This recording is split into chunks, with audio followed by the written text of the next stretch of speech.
Assalamualaikum warahmatullahi wabarakatuh. Halo teman-teman semua, gimana kabar kalian hari ini? Semoga dalam keadaan sehat ya. Nah, pada kesempatan kali ini kita akan membahas tentang sifat-sifat pendidik perspektif Al-Quran. Sebelum kita lanjut ke videonya, di sini kami ingin memperkenalkan diri. Kami berasal dari ruang R002 semester 6 angkatan 2019. Di sini kami beranggotakan Ella Putri Julianti, Roy Andre Ferdinand, Lia Armalitasari, dan Vika Alia Novita. Mari teman-teman kita tonton videonya, let's go! Assalamualaikum warahmatullahi wabarakatuh. Hai semua, apa kabar? Nah, kali ini kita akan membahas secara bersama-sama mengenai apa sih sifat-sifat pendidik perspektif Al-Quran. Mari kita simak bersama-sama. Pendidikan merupakan sebuah usaha manusia untuk membina kepribadiannya sesuai dengan nilai-nilai dalam masyarakat dan kebudayaan. Sedangkan pendidik adalah seseorang yang mengajarkan nilai-nilai kepada peserta didiknya. Nah, seorang pendidik bukan hanya dituntut memiliki ilmu yang luas, bahkan lebih dari itu. Mereka hendaknya seorang yang beriman, berakhlak mulia, sungguh-sungguh dalam melaksanakan tugas profesinya, serta menerima tanggung jawab profesinya sebagai amanat yang diberikan Allah Subhanahu wa Ta'ala kepadanya, dan harus dilaksanakan dengan baik. Sifat pendidik perspektif Al-Quran yaitu sebagai berikut.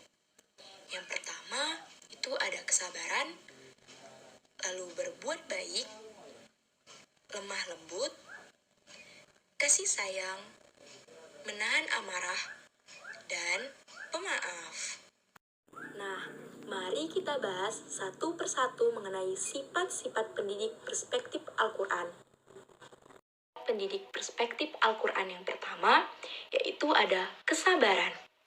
Kesabaran berasal dari kata dasar sabar, yang berarti tenang. Dan kesabaran berarti ketenangan hati dalam menghadapi cobaan atau sifat tenang. Kesabaran merupakan kunci kesuksesan dakwah atau pendidikan yang dilakukan oleh Rasulullah SAW di bawah bimbingan langsung dari Allah Subhanahu wa Ta'ala. Hanya dengan kesabaran dan tawakallah, seseorang yang tidak bisa membaca dan menulis dapat melaksanakan tugas berat dari Allah Subhanahu wa Ta'ala untuk mengajarkan risalah keislaman dan menyampaikan wahyu yang diterimanya. Pendidik perspektif Al-Quran yang selanjutnya yaitu ada berbuat baik. Dalam surat Fussilat ayat 34 disebutkan bahwa tidaklah sama antara perbuatan baik dengan perbuatan buruk yang kemudian dilanjutkan dengan perintah untuk menghadapi dengan perbuatan yang lebih baik. Budi pekerti seorang pendidik sangat penting dalam pendidikan watak peserta didik.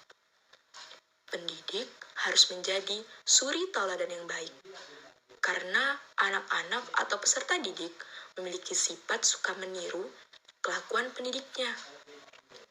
Di antara tujuan pendidikan Islam membentuk akhlak peserta didik yang baik, dan ini hanya dapat dilakukan oleh pendidik yang selalu berbuat baik serta berkelakuan baik.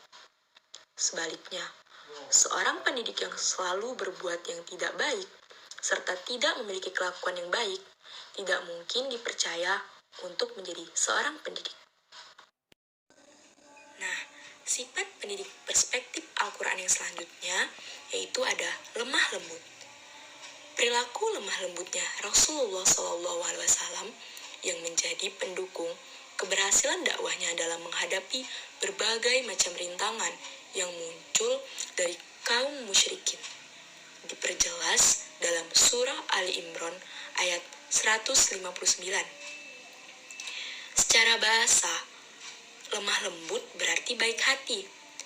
Sifat ini melekat pada diri Rasulullah SAW sekaligus menjadi salah satu cara dalam meraih keberhasilan dakwah beliau dalam mendidik umat-umatnya. Nah, sifat pendidik perspektif Al-Quran yang selanjutnya yaitu ada kasih sayang. Sifat kasih sayang harus tertanam dalam benak seorang pendidik. Rasulullah SAW menegaskan agar para pendidik memiliki sifat kasih sayang terhadap peserta didiknya. Pendidik dalam lembaga pendidikan sebagai wakil dari pendidik pertama haruslah menganggap serta menyayangi peserta didik sebagai halnya anak sendiri, agar tercipta keharmonisan dalam proses belajar mengajar. Nah, sifat pendidik perspektif Al-Quran yang selanjutnya yaitu ada menahan amarah. Menahan amarah telah ditunjukkan oleh Rasulullah SAW ketika beliau menolak kejahatan yang menimpanya dengan kebaikan. Penggalan ayat yang berbunyi idfa billati hiya ahsan merupakan perintah untuk berbuat baik, serta merupakan indikasi penahanan suatu amarah yang dicontohkan oleh Rasulullah SAW. Dalam ayat tersebut juga mengandung pelajaran bahwa menghadapi amarah bukan dengan amarah, akan tetapi dengan perbuatan baik.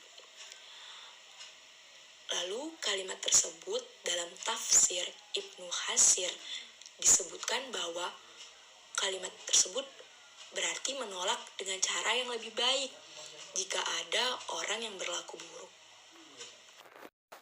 Nah, sifat pendidik perspektif Al-Quran yang terakhir yaitu ada pemaaf. Sifat pemaaf terkandung dalam kalimat idfa billati hiya ahsan, seperti halnya menahan amarah. Dalam diri Rasulullah SAW tidak ada rasa ingin balas dendam kepada yang menyakitinya. Bahkan Rasulullah SAW mendoakan orang tersebut agar menyadari perbuatannya serta tidak melakukan.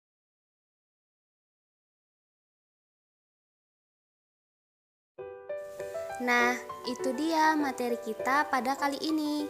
Semoga dapat bermanfaat untuk kita semua. Sampai jumpa. Wassalamualaikum warahmatullahi wabarakatuh.